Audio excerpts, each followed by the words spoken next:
سیدنا ابراہیم خلیل اللہ علیہ الصلاۃ والتسلیم اللہ تعالیٰ کے ایک نبی ہیں، برگزیدہ پیغمبر، ایسے جلیل القدر نبی کہ انبیاء کرام علیہ السلام 1,24,000 کم و بیش نبیوں میں حضور اکرم صلی اللہ تعالیٰ علیہ وسلم کے بعد جو سب سے بڑا مرتبہ ہے وہ حضرت ابراہیم علیہ السلام کا ہے۔ حضور صلی اللہ علیہ وسلم کے بعد جو سب سے بڑا مقام ہے وہ حضرت ابراہیم علیہ السلام کا۔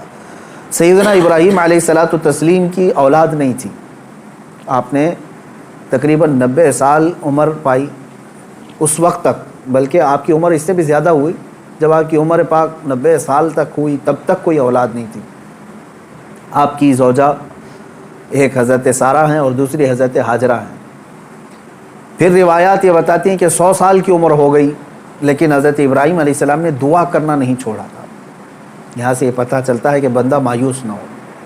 ویسے تو 70 سال 80 سال مرد کے ہو جائیں تو وہ اپنی اولاد ہونے سے مایوس ہو جاتا ہے کہ اب میری عمر نہیں رہ گئی، لیکن وہ خلاق کائنات جسے چاہے عطا کرے۔ جب وہ حضرت مریم کو شوہر کے بغیر ان کو بیٹا دے سکتا ہے اور حضرت صالح علیہ السلام کی پتھر سے اونٹنی پیدا کر سکتا ہے تو وہ پھر مولا تعالیٰ 90 سال کیا 100 سال کے بعد بھی چاہے تو اولاد عطا کر سکتا ہے۔ دعا کرنا ترک نہ کریں۔ حضرت ابراہیم علیہ السلام کی دعا قرآن پاک میں موجود ہے، آپ یہی دعا کرتے تھے، رب ہب لی من الصالحین، اے اللہ مجھے صالح اولاد عطا فرما، صالحین میں سے مجھے نسل عطا فرما۔ حضرت ابراہیم علیہ الصلاۃ والتسلیم کی اس دعا کو قرآن پاک میں بھی آپ تلاوت میں پائیں گے۔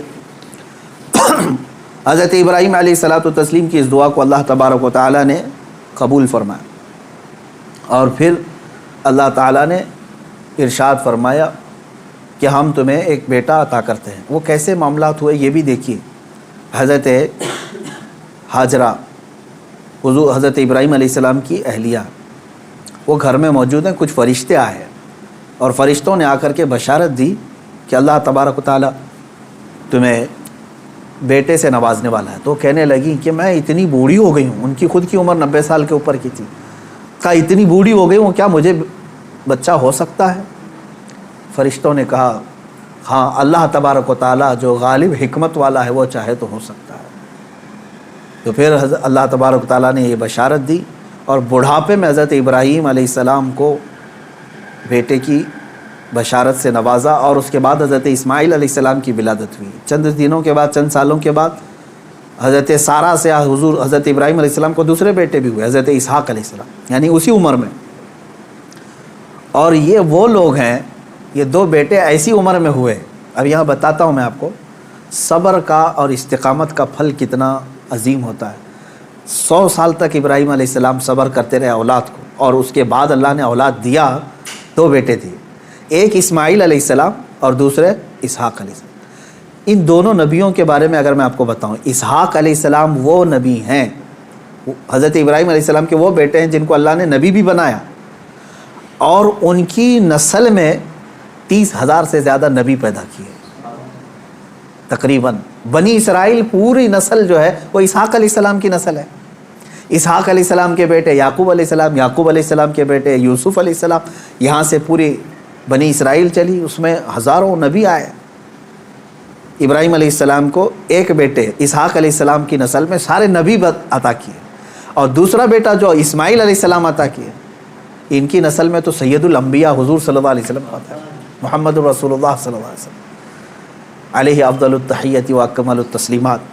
تو یہ حضرت ابراہیم علیہ السلام کی دعا کا نتیجہ تھا اور صبر اور استقامت کا۔ آج جو مجھے پیغام دینا تھا وہ یہی ہے۔ میں نے آیت کریمہ بھی خطبے میں یہی پڑھی۔ بے شک وہ لوگ جنہوں نے یہ کہا اللہ ہمارا رب ہے، ان الذین قالوا ربنا اللہ، بے شک وہ لوگ جنہوں نے کہا اللہ ہمارا رب ہے، ثم استقاموا، پھر اس پر جم گئے، یہ ہے استقامت۔ استقامت کہتے ہیں ڈٹے رہنا، جمے رہنا۔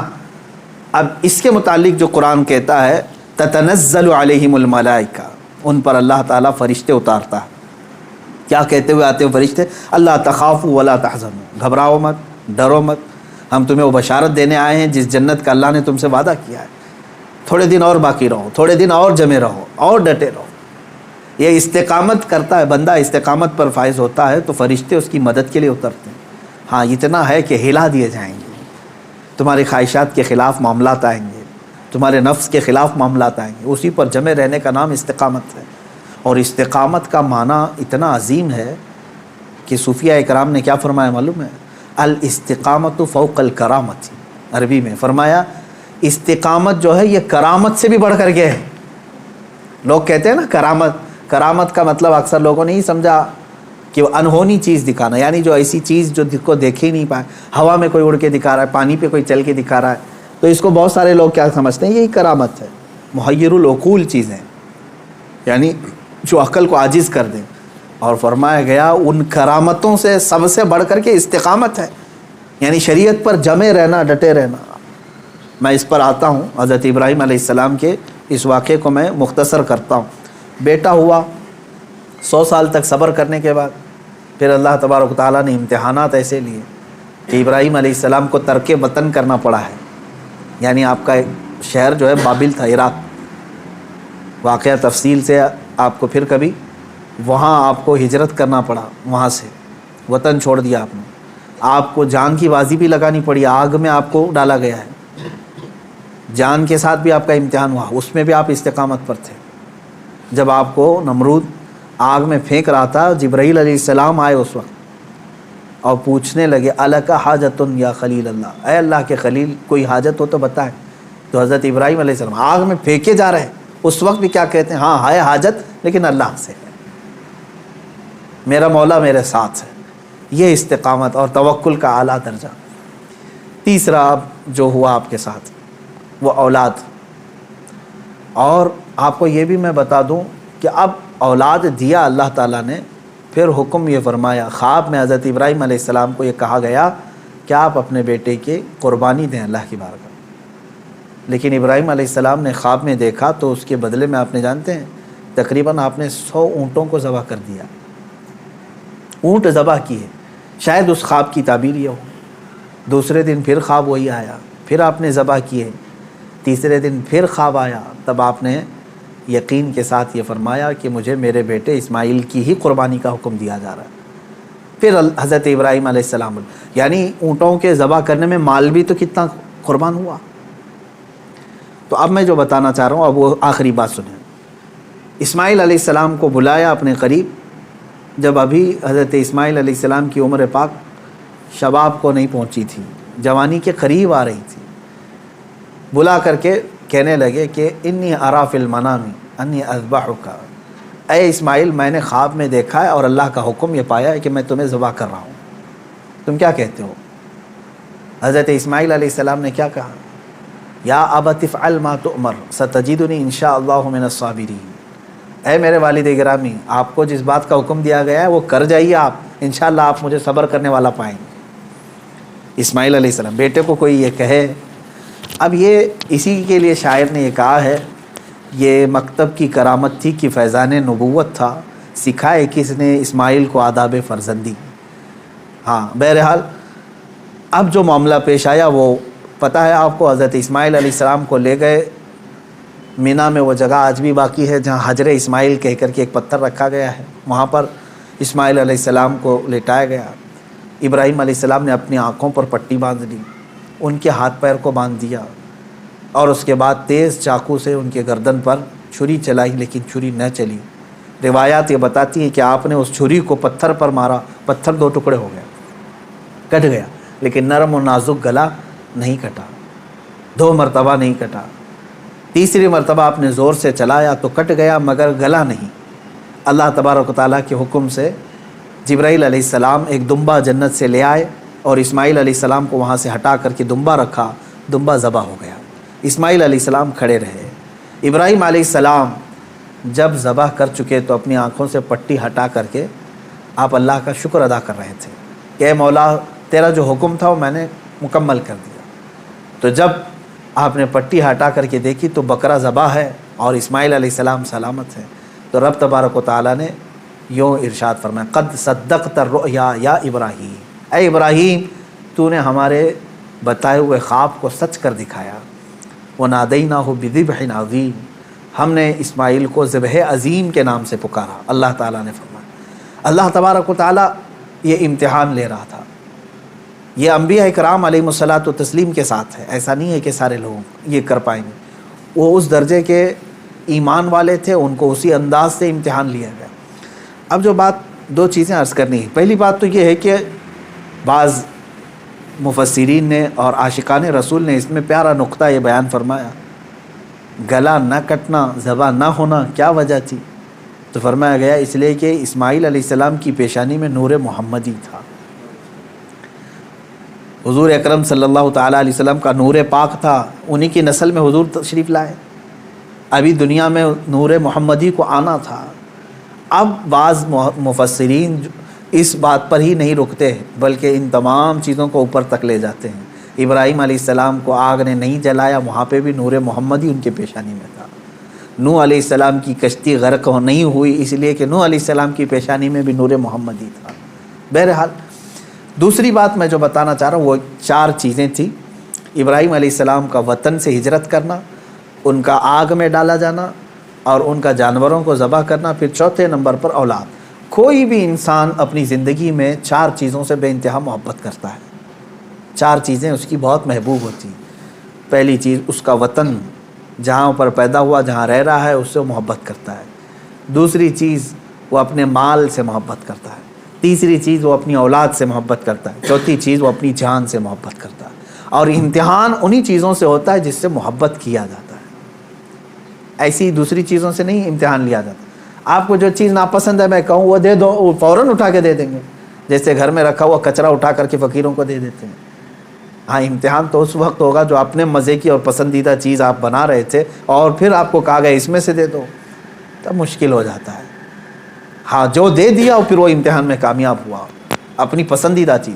ابراہیم علیہ السلام سے جو امتحانات لیے گئے وہ 4 محبوب چیزوں سے امتحان لیے گئے، اور اب 4 امتحانات میں ثابت قدم رہے۔ آپ نے وطن بھی ترک کیا، جان بھی جوخم میں ڈالی، اولاد بھی اور اپنا مال بھی۔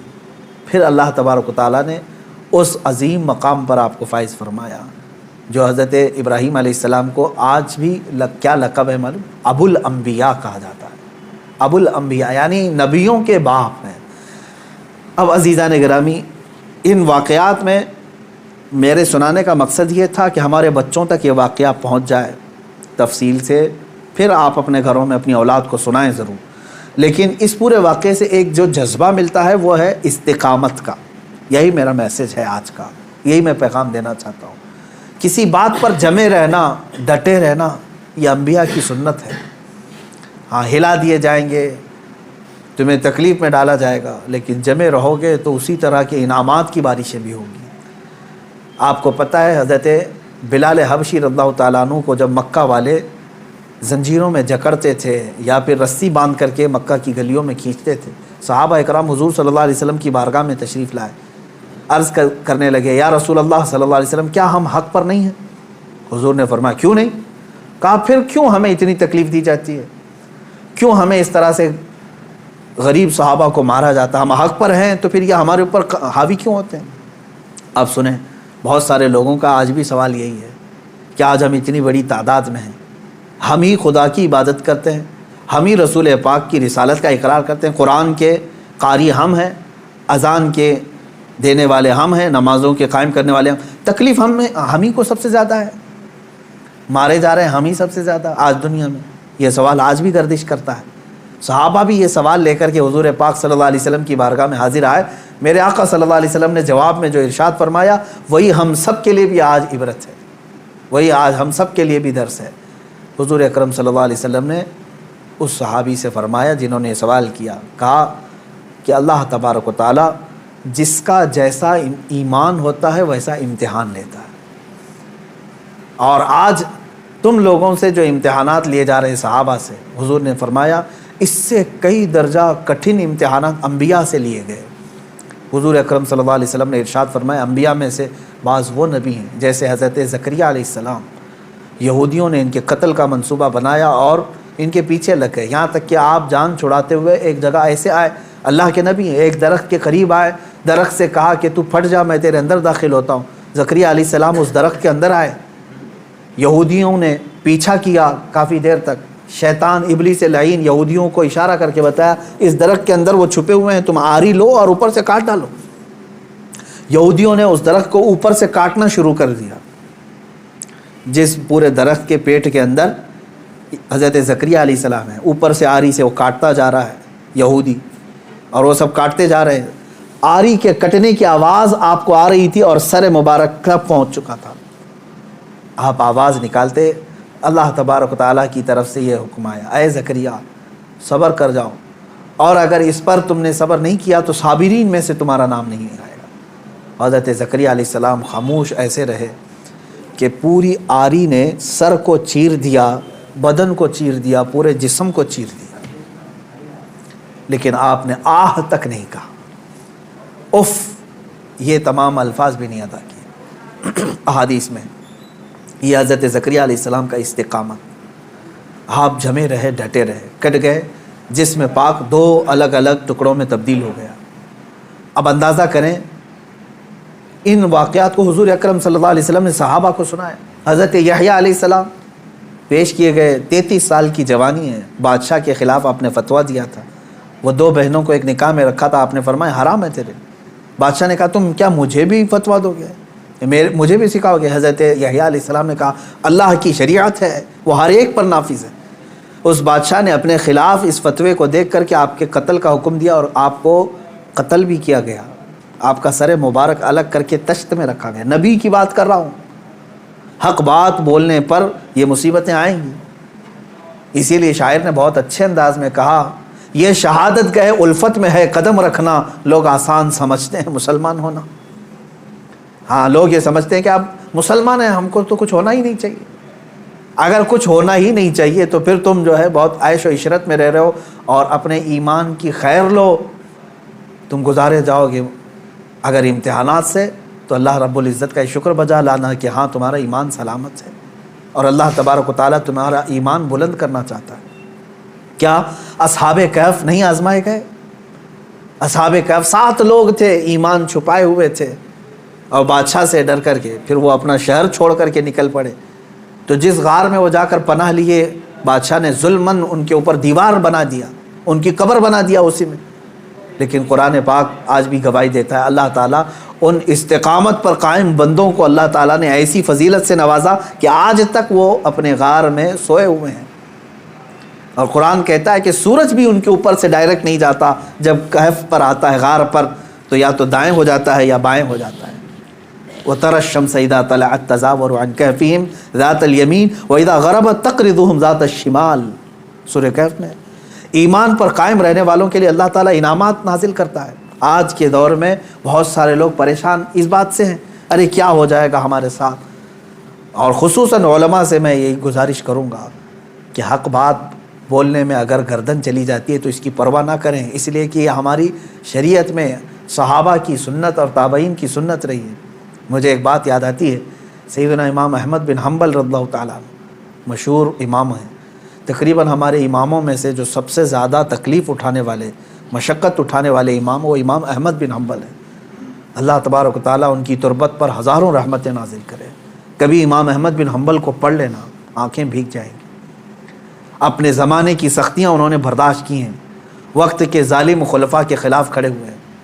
خلیفہ بنتے تھے، کچھ لوگ سیاست میں آتے تھے اور اپنی طاقت کے زور پر چاہتے تھے کہ ہمارا ہی حکم نافذ ہو، شریعت نہیں، قرآن نہیں۔ بہت سارے نفس پرست اس طرح کے بادشاہ آئے، بہت سارے لوگ ایسے آئے ہر زمانے میں۔ اسی لیے اقبال نے سچ کہا تھا، ستیزہ کار رہا ہے ازل سے تا امروز، شرار ابو لہبی سے چراغ مصطفی۔ یعنی مصطفیٰ کریم صلی اللہ علیہ وسلم کے اس چراغ کو ابو لہب کی شرارتوں سے، اس کے چنگاریوں سے ہمیشہ معرکہ رہا ہی ہے۔ امام احمد بن حنبل کو کوڑے مارے جاتے تھے۔ کوڑا جو ہے چمڑے کا ایک بیلٹ ہوتا تھا، کافی موٹا، اور ننگی پیٹ کر کے جب مارا جاتا تھا۔ آج کے زمانے میں اگر مارا جائے تو میں سمجھتا ہوں چمڑی اس سے لگ کر کے آ جائے گی۔ 100 کوڑوں کی سزا ہوتی تھی، اکثر 100 کوڑوں میں تو لوگ انتقال کر جاتے۔ حضرت امام احمد بن حنبل کو 3 خلفاء آئے نئے اور ہر ایک نے کوڑے مارے، ہر ایک نے، کہ تم اپنا حکم بدل دو۔ وہ حق بات پر قائم تھے اور قائم رہے۔ امام احمد بن حنبل ایک جگہ گزر رہے تھے، اس وقت کا ایک مشہور ڈاکو تھا، چور تھا، اور وہ قریب میں آیا۔ امام احمد بن حنبل سے جو بات کہہ رہا تھا آج ہم سب کے لیے عبرت ہے۔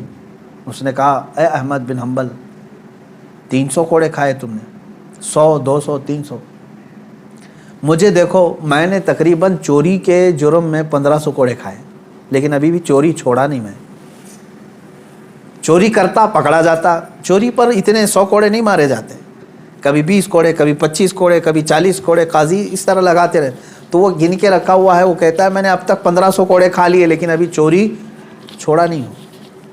وہ کہتا ہے کہ میں 1500 کوڑے کھا کر کے چوری نہیں چھوڑا، تم 300 کوڑوں پر حق بات کو نہیں چھوڑ دینا، 100 کوڑے کھا کر کے استقامت اور حق بات سے تم ہٹ نہیں جانا۔ امام احمد بن حنبل رضی اللہ تعالیٰ عنہ اس بات سے بہت متاثر ہوئے اور انہوں نے اس کو بیان فرمایا کہ اس کے ایک جملے نے مجھے اور بڑا حوصلہ دے دیا۔ آج میں یہی کہتا ہوں میرے عزیزوں، لوگ جیل جاتے ہیں ریپ کیس میں، لوگ پکڑے جاتے ہیں چوری میں، ڈکیتی میں، مرڈر کیس میں، اور پھر چھوٹ کر کے آتے ہیں، پھر بھی نہیں چھوڑتے، پھر ان جرائم میں ملوث رہتے ہیں۔ نشے والے کو دیکھو، پکڑے جاتے ہیں، مارے جاتے ہیں، اندر لاک اپ میں رکھے جاتے ہیں، پھر آتے ہیں، چھوٹتے ہیں، پھر وہی کام کرتے رہتے ہیں۔ میں علماء سے اور اہل حق سے یہی کہوں گا کہ جب جرائم پیشہ لوگ سزا پا کر کے بھی اپنے جرائم سے نہیں ہٹ پاتے، تو تمہیں تو آج حق بولنے پر اب تک کوئی سزا تو نہیں ملی۔ ہونا یہ چاہیے کہ اگر حق بات بولنے پر مجھے سزا بھی مل جائے تو میں حق بات پھر سر چڑھ کر کے بولوں گا، کہ پھر میں پھانسی کے پھندے پر بھی بولوں گا، تختہ دار پر بھی بولوں گا۔ یہ حق بات اور جرأت کے ساتھ بولنے کی ہر ایک کے اندر اللہ توفیق عطا فرمائے۔ آج سخت ضرورت ہے۔ میں مسلمانان ہند سے کہوں گا، اب حالات ایسے ہیں کہ تمہارے استقامت کا امتحان ہوگا، تم ایمان پر کتنے ڈٹے ہو، تم شریعت مصطفیٰ صلی اللہ تعالیٰ علیہ وسلم پر کتنے جمے ہو، یہ تمہیں آزمایا جائے گا۔ آج بہت سارے صلح کلی وہ ہیں سیکولر جو اپنے آپ کو کہتے ہیں، وہ یہ بھی اچھا وہ بھی اچھا، چھوڑو میاں کائے کا فساد۔ ہم کوئی فساد کی بات نہیں کر رہے ہیں، ہم صرف اتنی بات کہہ رہے ہیں جس نبی کا تم نے کلمہ پڑھا ہے اس نبی سے وفاداری کرو، اس رسول پاک صلی اللہ تعالیٰ علیہ وسلم کے پورے ہو جاؤ۔ تم اپنے ماں باپ کے خلاف گالیاں سننا نہیں چاہتے اور حضور پاک صلی اللہ علیہ وسلم پر گالیاں دی جاتی ہیں، تب تم کہتے ہو نہیں یہ سیکولر چیز ہے، سب چلتا ہے، معاذ اللہ رب العالمین۔ ایسی سیکولر بھاڑ میں جائے، اور ایسی سیکولرزم سے ہم پناہ مانگتے ہیں، اللہ کی پناہ، ایسی منافقت سے جس میں بندے کا ضمیر اور اس کا ایمان ختم ہو جاتا ہے۔ اے میرے عزیزو، استقامت کو سیکھو اور اس پر قائم رہو، جمے رہو۔ صحابہ اکرام کی تاریخ پڑھو گے، تابعین، اولیاء کاملین کی تاریخ پڑھو گے، تمہیں پتہ چلے گا۔ میں بار بار اپنی تقریروں میں ذکر کرتا رہتا ہوں، علامہ کفایت علی کافی رحمۃ اللہ علیہ، مجاہد آزادی، ایسے بزرگ عالم دین ہیں جن کو انگریزوں نے پکڑ کر کے گرفتار کر کے اپنے قلعے میں رکھا، تقریباً 7 دن تک آپ کے جسم پر گرم استری پھیرتے تھے، گرم کر کے استری کو، پریس جو ہوتی ہے اس کو جسم پر پھیرتے تھے، چمڑی جل جاتی تھی، اور جب رات کا وقت ہوتا تھا تو ان جلی ہوئی چمڑیوں پر وہ انگریز نمک چھڑکتے تھے، جسم پر نمک مارتے تھے، اور اس کے باوجود اتنے پر کم نہیں، اسی کافی رحمۃ اللہ علیہ کو بھرے چوک پر بازار میں پھانسی کے پھندے پر انہوں نے لٹکایا۔